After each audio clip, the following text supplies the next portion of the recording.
കൂടുതൽ വാർത്തകളും വീഡിയോകളും കാണാൻ ഈ ചാനൽ സബ്സ്ക്രൈബ് ചെയ്യുക. കൂടെ ബെൽ ബട്ടൺ അമർത്തുക. Please subscribe our channel. നമസ്കാരം. എല്ലാ മാന്യ ജ്യോതിഷ വിശ്വാസികൾക്കും എൻ്റെ ഈ ചെറിയ ജ്യോതിഷ പങ്ക്തിയിലേക്ക് സ്വാഗതം. നമ്മൾ ഒരുപാട് എപ്പിസോഡുകൾ വാസ്തു സംബന്ധമായിട്ടുള്ള വിഷയങ്ങളൊക്കെ ചെയ്തിട്ടുണ്ട്. പല ആൾക്കാരുടെ ഒരു സംശയമാണ്, കിണറിൻ്റെ ഭാഗം എവിടെ വേണം? സാധാരണ നമ്മളൊരു വസ്തു കണ്ടു കഴിഞ്ഞാൽ, ഒരു വാസ്തു എന്ന് പറഞ്ഞു കഴിഞ്ഞാൽ, വാസ്തു എന്ന് പറഞ്ഞാൽ അവിടുത്തെ അന്തരീക്ഷത്തെ ശുദ്ധീകരിക്കുക അല്ലേ, അവിടുത്തെ ജീവിതം ആസ്വദിച്ച് മുന്നോട്ട് പോകാനായിട്ട്, സൗന്ദര്യപ്രദമായിട്ട് സന്തോഷപ്രദമായിട്ട് പോകാനാണ് വാസ്തു നമ്മൾ നോക്കുന്നത് അല്ലേ. പലരുടെ കിണർ, ഏതൊക്കെ ദിക്കിൽ നമുക്ക് കിണർ വന്നു കഴിഞ്ഞാൽ എന്തൊക്കെ ദോഷങ്ങളാണ് ഉണ്ടാകുക എന്ന് പറയാം. അതാണ് എന്നോട് ചോദിച്ചിരിക്കുന്നതായിട്ടുള്ള ചോദ്യം. ഏറ്റവും ഉത്തമമായിട്ടുള്ള, നമ്മളെല്ലാവരും കാണുന്നതാണ്, നമ്മൾ ആദ്യം ഒരു വീട് വയ്ക്കുന്നതിന് മുമ്പ് കിണറാണ് ആദ്യം പണിയുക. എന്തിനാണ് കിണർ പണിയുക? ആലോചിച്ചിട്ടുണ്ടോ? ഒരു പുതിയ ഭൂമി മേടിച്ച് ഒരാൾ, ഏത് നാനാവിഭാഗത്തിൽപ്പെട്ട ഏതാളാണെങ്കിലും ആദ്യം കിണർ കുത്തുക. ഞങ്ങളുടെ നാട്ടിലൊക്കെ എങ്ങനെ പറയാം, കുത്തുക എന്നാ. നിങ്ങളുടെയൊക്കെ നാട്ടിലെങ്ങനെയാണെന്ന് എനിക്കറിയില്ല. കിണർ കുത്തുക എന്നാണ് പറയാം. അപ്പോൾ ആ കിണർ കുത്തുന്നത് ഏറ്റവും ഉത്തമമായിട്ടുള്ള കിഴക്ക് വടക്ക് ഭാഗത്താണ് അല്ലേ. കിഴക്ക് തെക്ക് ഭാഗത്താണ് അടുക്കളയുടെ സ്ഥാനം. പഴയ 4 കെട്ടും 8 കെട്ടും 16 കെട്ടും ഒക്കെ ശ്രദ്ധിച്ചാൽ അറിയാം എവിടെയാണ് കിണർ നിൽക്കുക എന്നുള്ളത്.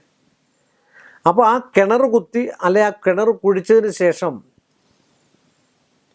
ആ കിണറ്റിൽ വെള്ളം കണ്ടു കഴിഞ്ഞാൽ അവിടെ താമസിക്കുന്നവർക്ക് ഐശ്വര്യ സമ്പൽ സമൃദ്ധിയും, അത് തന്നെയുമല്ല അവിടെ താമസിക്കുന്നവർക്ക് ഒരു രോഗവും ഉണ്ടാകാതെ ആ വീട് പണി ഒരു കുഴപ്പവുമില്ലാതെ, ഒരു തടസ്സവുമില്ലാതെ പൂർണ്ണ തൃപ്തിയോടും ഒരു കടങ്ങളോ മറ്റ് കാര്യങ്ങളോ ഒന്നുമില്ല. കടങ്ങൾ എടുക്കാതെ ചില വീടുകളൊന്നും പണിയാൻ പറ്റില്ല. എങ്കിലും നമുക്ക് ഉൾക്കൊള്ളാവുന്നതായിട്ടുള്ള കടങ്ങളിൽ ഉള്ള ഒരവസ്ഥാന്തരത്തിൽ നന്മയുള്ളൊരു വീടുണ്ടാക്കാൻ പറ്റും, സംശയമില്ലാത്ത കാര്യമാണ്. അപ്പോൾ എവിടെയാണ് ഏറ്റവും ജല കോണമെന്ന് പറയുന്നതും ജലം ഉപയോഗിക്കേണ്ട, അക്വേറും ഒക്കെ ഉപയോഗിക്കേണ്ടതായിട്ടുള്ള സ്ഥലം ഇവിടെ, ജലത്തിൻ്റെ സ്ഥാനം അതാണ് വടക്ക് കിഴക്ക്. സൂര്യൻ ഉദിക്കുന്നിടമാണ് കിഴക്ക്. സൂര്യൻ എവിടെ ഉദിക്കുന്നോ അവിടമാണ് കിഴക്ക്. അതിൻ്റെ തൊട്ട ഇടത്തെ സൈഡും തൊട്ട് പുറവശമാണ് നമ്മൾ വടക്ക് കിഴക്ക് ഭാഗം എന്ന് പറയുന്നത്. അവിടാണ് കിണറിൻ്റെ പ്രധാനമായിട്ടുള്ള സ്ഥാനം. അതല്ല എങ്കിൽ ഇച്ചിരൂടെ പടിഞ്ഞാറോട്ട് നീങ്ങി അതിൻ്റെ മധ്യഭാഗത്ത് കിണർ കുഴിക്കാൻ കുഴപ്പമില്ല. കിഴക്ക് ദിക്കിൽ കിണർ കുഴിക്കാൻ കുഴപ്പമില്ല. പക്ഷെ ഒരു കാരണവശാലും കന്നിമൂലയ്ക്ക് ഒരു കുഴികളും പാടില്ല. ഒരു മർമ്മദോഷം ഉണ്ടാക്കുക.